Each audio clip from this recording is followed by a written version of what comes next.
28 champions for 30 activities, all running just before Christmas to the end of March. So a lot of things happening in a short amount of time. I held an event at Cafe Conscious in Bristol. We did an event focused on eating disorders. I ran a project for Time to Change called What's in Your Bag? It was in a major chain store, but it was also right next to our major mental health hospital, and the two things were coming together. And everyone was talking, everyone was being open, and people who otherwise wouldn't have got together normally come together, and it's really uplifting. It's simple and it's fun, so actually I was inundated with people who wanted to come and share. Do not need to be ashamed with, and it's good to go and talk to people about it, and it's good to be open. We had about 38 people in attendance, which was full to capacity for the event. By the end of the day, we'd had 88 conversations with people, so yeah, it was a successful event. Without the grant, it maybe would have been 4 or 5 conversations. With the grant, it's probably about, I don't know, over 200. For the Chinese communities in Liverpool, this project really helped to kickstart some mental health awareness. What stood out for me is that it's people with lived experience who have organised and delivered on these events.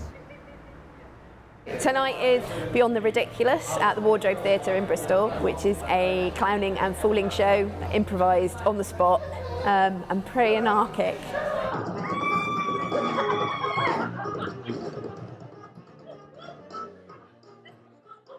Oh, how we laughed! After tonight, I really hurt around my ribs from laughing too much, if there is such a thing as laughing too much.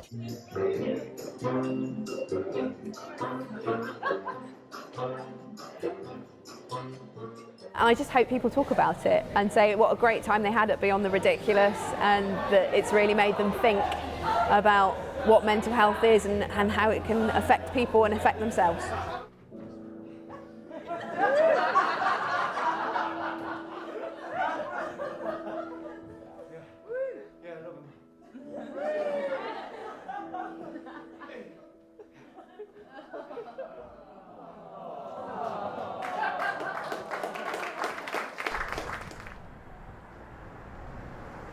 Today's event is Mental Health Awareness Day, and how we can break down barriers and all the stigmas around mental health. For us, definitely, we know food plays a very important role in your bodies, and it's all new to them, raw cuisine, but it is something I'm hoping that they can, incorporate them slowly in the diet, will help boost mental health. Lovely, very nice. Each one tell one, the word is going, around, and hopefully we can break down the stigmas and the discrimination.